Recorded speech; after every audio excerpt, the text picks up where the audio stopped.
معنا نهج حياة جئنا تبصرة عن كل ضلال. الحمد لله رب العالمين، الصلاة والسلام على رسوله الأمين والعاقبة للمتقين. اما بعد، عزیز نوجوان ساتھیوں اور میرے بزرگوں، السلام علیکم ورحمۃ اللہ وبرکاتہ. اعوذ باللہ من الشیطان الرجیم، بسم اللہ الرحمن الرحیم. لقد كان لكم في رسول الله اسوة حسنة. صدق اللہ العظیم. ابھی میں نے آپ کے سامنے قرآن کی ایک آیت تلاوت کی جس کا ترجمہ ہے، بے شک رسول اللہ کی زندگی تمام لوگوں کے لیے ایک بہترین نمونہ ہے. سب سے پہلے میں حضرت متفقین کا شکریہ ادا کرتا ہوں کہ انہوں نے مجھے موقع دیا نوجوان سیرت کے نقش قدم پر اس عنوان پر آپ تمام لوگوں سے مخاطب ہوں. انسان کی زندگی کا ایک اہم حصہ اس کی جوانی ہوتی ہے.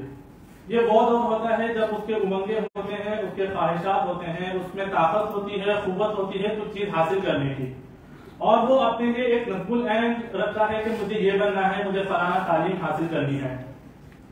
کسی بھی معاشرے کا، کسی بھی ملک کا سرمایہ اس کے نوجوان ہیں. کسی بھی قوم کا مستقبل جاننا ہے تو ان کے نوجوانوں سے پتہ کیا جا سکتا ہے. نوجوان اگر محنت ہے، اس میں ٹائم کا مینجمنٹ ہے، اس کے پاس وقت کی قدر ہے، تو ایسی قوم ترقی کرے گی، نہیں تو زوال کا شکار بنے گی. اللہ تعالیٰ نے قرآن میں نوجوانوں کی اہمیت اور ان کی ذمہ داری واضح طور پر کئی مقامات پر بیان کی ہے. ہم ہر جمعے کو سورہ کہف پڑھتے ہیں اور شروعات میں ہی کچھ نوجوانوں کا ذکر آتا ہے کہ وہ لوگ اس وقت جو مشرکانہ ماحول تھا، اس وقت جو مشرکانہ عقائد تھے، اس کے خلاف انہوں نے بغاوت کی اور انہوں نے ایک اللہ کو مانا. اس کا نتیجہ کیا نکلا کہ چند عرصے بعد اس علاقے میں پورے کے پورے لوگوں نے اسلام کو اور ایک اللہ کی دعوت کو قبول کیا. ایسے ہی آگے سورہ بروج میں اصحاب اخدود کا واقعہ ہے کہ ایک چھوٹا سا نوجوان لڑکا، اس کے اسلام قبول کرنے سے پوری کی پوری اس کی قوم کے لوگوں نے، اس کی بستی کے لوگوں نے اسلام کو قبول کیا اور صحیح راستے پر آ گئے. جب آپ صلی اللہ علیہ وسلم نے اپنی دعوت کا آغاز کیا، جب آپ نبی بنائے گئے، آپ کی دعوت پر لبیک کہنے والے شروعات میں جو اساتذہ آئے، جو صحابہ اکرام آئے، ان میں سے اکثریت نوجوانوں پر محیط تھی.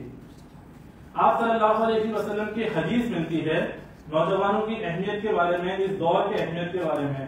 آپ صلی اللہ علیہ وسلم فرماتے ہیں 5 چیزوں کو 5 سے پہلے غنیمت جانو، جس میں سے ایک ہے کہ انسان اپنی جوانی کو بڑھاپے سے پہلے غنیمت جانے کہ اللہ نے اس کو جوانی میں جو طاقت دی ہے، جو اس کے پاس قوت ارادی دی ہے، اس کو صحیح راستے پر لگائے.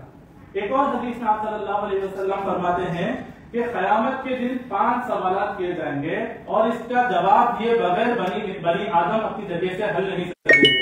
جس میں سے ایک سوال ہوگا کہ انسان نے اپنی جوانی کہاں پر لگائی. تو اس جوانی کی اہمیت کو سمجھتے ہوئے نوجوان اپنے لیے ایک رول ماڈل چنے، اور آپ صلی اللہ علیہ وسلم سے بہتر رول ماڈل دنیا میں کوئی انہیں مل نہیں سکتا. انسان جب دنیا میں آتا ہے، اس کی پیدائش ہوتی ہے، کافی سارے مراحل سے وہ گزرتا ہے. سب سے پہلے بچپن سے ہو کر وہ لڑکپن اور پھر جوانی کی طرف آتا ہے. جوانی میں جو سب سے پہلا مرحلہ آتا ہے وہ ہے اس کی تعلیم حاصل کرنے کا. آپ صلی اللہ علیہ وسلم نے فرمایا کہ طلب العلم فریضۃ علی کل مسلم، علم کا حاصل کرنا ہر مسلمان پر فرض ہے. علم کا جو حاصل کرنا ہے ہر مسلمان مرد اور عورت ان پر فرض ہے. یہ آج جو بات کی جاتی ہے کمپلسری ایجوکیشن کے، تعلیم کو کمپلسری کیا جائے، ہر شخص کے اوپر پابند کیا جائے، تو یہ آج کو یونائٹڈ نیشن کا 1945 کے چارٹر کے تحت نہیں ہے، بلکہ 1400 سال پہلے آپ صلی اللہ علیہ وسلم نے انسانوں کو وہ حقوق دیا کہ ہر فرد کو علم حاصل کرنا چاہیے، اور اس کے لیے انہوں نے پورا کا پورا ایک نصاب بھی بنایا. اور حضرت عمر کے زمانے میں اس چیز کو قانونی تحت پر جو ہے نافذ کیا گیا. حضرت عمر نے قانون بنایا کہ ہر نوجوان جو ہے وہ علم حاصل کرے. ان کے لیے اسکالرشپ بنائی گئی تھی، ان کے لیے دیگر علم حاصل کرنے کے لیے ذریعات کو فراہم کیا گیا تھا. یہ علم ایک وحدت ہے. علم جیسا اللہ ایک ہے ویسا علم بھی ایک ہی ہے. یہ انڈیویزبل نہیں ہے جو آج تقسیم ہے کہ ایک دنیا کا علم ہے اور دین کا علم ہے. اللہ تعالیٰ آیت الکرسی میں کہتے ہیں وَلَا يُحِيطُونَ بِشَيْءٍ مِّنْ عِلْمِهِ إِلَّا بِمَا شَاءَ. اللہ کے علم کا احاطہ کوئی نہیں کر سکتا سوائے اس کے جو وہ چاہے. تو یہ علم خود ایک وحدت ہے، اور اس علم کے 2 آنکھیں ہیں. ایک ہدایت کی آنکھ ہے. اللہ تعالیٰ نے جب نوع انسانیت کو بنایا تو ان کو اس کے ساتھ انبیاء اکرام کو بھیجے.